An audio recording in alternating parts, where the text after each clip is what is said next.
Despite this episode having quite a few wider shots where the facial quality was not the best, it was quite sloppy on some of those wide shots. Overall, this episode had the same level of quality for its narrative that I was hoping for, despite it doing quite a few different things in this episode compared to episode 1. I'm enjoying my time with Our Last Crusade a hell of a lot, and while it's not going to be everyone's cup of tea, and you can break down what happened in this episode as being very cliche and following a formula where a lot of things are happening because it's anime, like the fact that these two characters are finishing each other's sentences before even realizing that they are, or the fact that they continue to meet up in this neutral city. At the end of the day, you can say that's happening for convenience sake because you want to have this unlikely Romeo and Juliet style story. To me, it just entertains me. I love the relationship dynamic between these two. And even though I've seen this type of story done before in other settings, I haven't seen it done in a wartime setting in anime, and if I have, it's been quite a while. I love the idea of this unlikely pairing that both of which do not want war,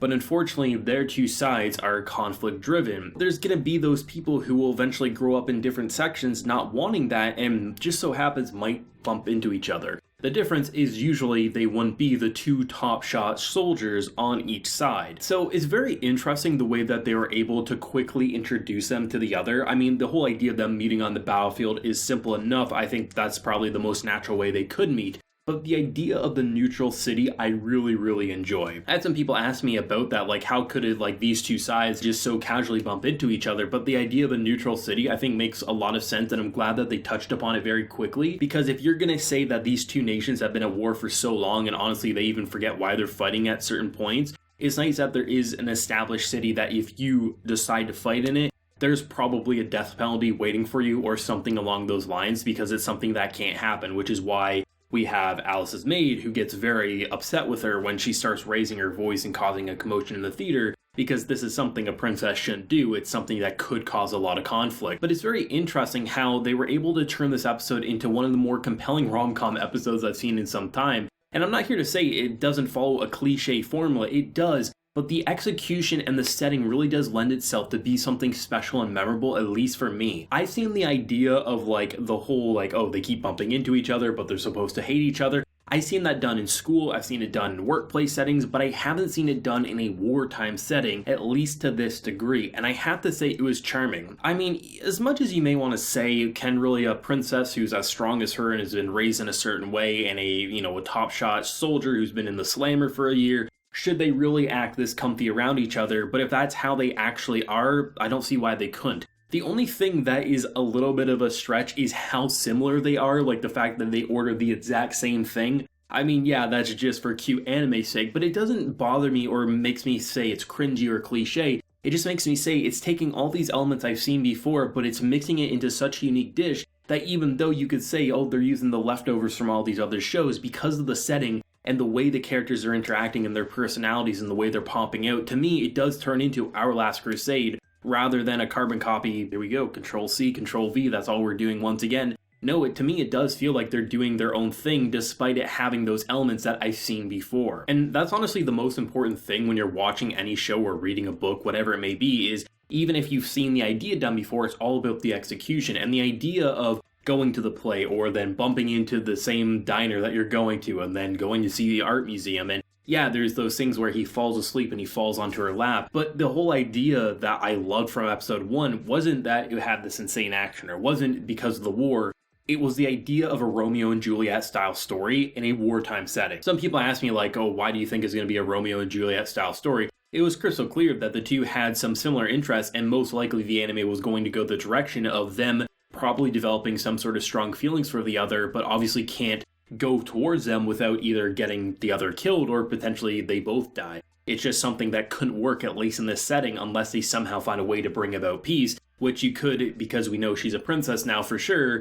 There could be a marriage, but at the same time the mother doesn't look like she's up for that talk because the political marriages have stopped wars before, so maybe that's the direction. But it ultimately feels like we're getting into a tragic love story. Of course, I'd love to see these two have a happily ever after, but if we are going to go that heavy, it's not going to end in sunshine and rainbows. It's going to end in probably double suicide or something along that lines. So it's very interesting how they really built up with this episode, which I know it could be a drastic shift for some people watching episode 1, having that romantic undertone, but having a very wartime setting be the focus. And then coming into this episode, it's mostly neutral city and comfy fun and dates and just the unlikely ability to find each other time and time again and grow this sort of connection. But I think it's very important to establish it at episode 2 because it really does put the focus of when they interact with each other outside the battlefield. It's going to be a rom-com adventure. It's going to be them developing strong feelings, despite obviously having the maid or the mother or their generals or whoever they're with trying to force them away and punishing them potentially for that, locking them away or giving them more time in a jail cell. The idea of them wanting to be together, not only just because they probably are developing feelings for the other,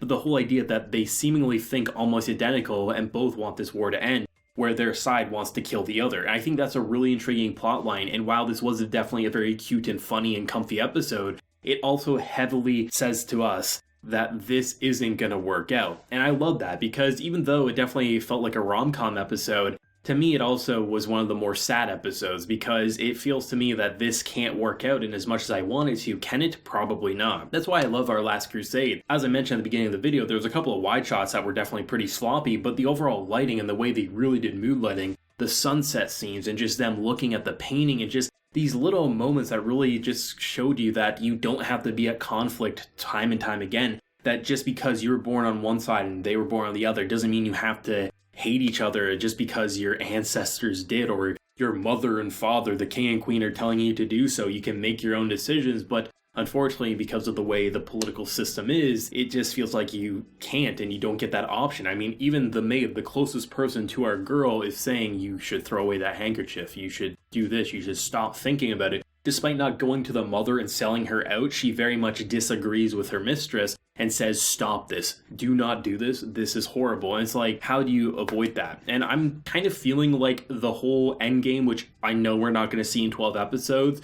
would probably be a political marriage that wouldn't work out. I feel like that's the direction, but maybe they're going to have a more optimistic Romeo and Juliet style story depending on wherever they do take it. There is actually official licensing for the light novels, which honestly, I'm not a big light novel fan, but I might pick them up after the anime ends if we don't get a confirmation of a second season. I really enjoy this show a hell of a lot, and I know not everyone will the same amount as me, but when you have two characters that both have very different personalities, you have more of a cool, calm, collected, and then just a very like, I gotta fight you, but I'm also just a cute girl at the end of the day. They're so similar and so different, and I love the personalities, and they don't feel arrogant. You don't get that Kirito clone that most of us thought it would be. You don't get that tsundere ice princess that's all she is, and she's just an absolute bitch, and you don't know why people like her. They're just two nice people who are thrown into unlikely situations, and I really like that dynamic and how the world is really turning something I've seen before into something new, because now we're not just in a school setting or a workplace setting with this unlikely pairing. Now in a setting where you dating that person or falling in love or even being friends could cost you your life or someone close to you your life, just to make sure you understand if you continue to see this person and not try to kill them, will continue to harm you, or you're going to have no life. It's such an intelligent concept, and that's why I wish more anime stories would take influence from that classic literature and plays and things like that, because there's a lot of potential in the anime medium, and so far I'd say Our Last Crusade is doing so with grace. Let me know your thoughts and feelings down below. Did you enjoy episode 2 as much as myself, or is this really just not fitting your interest? Whatever you're feeling, of course, let me know. If you enjoyed the video, be sure to leave a like to show your support and hit that subscribe button if you happen to be new around here. So until next time, everyone, please take care and have a good one.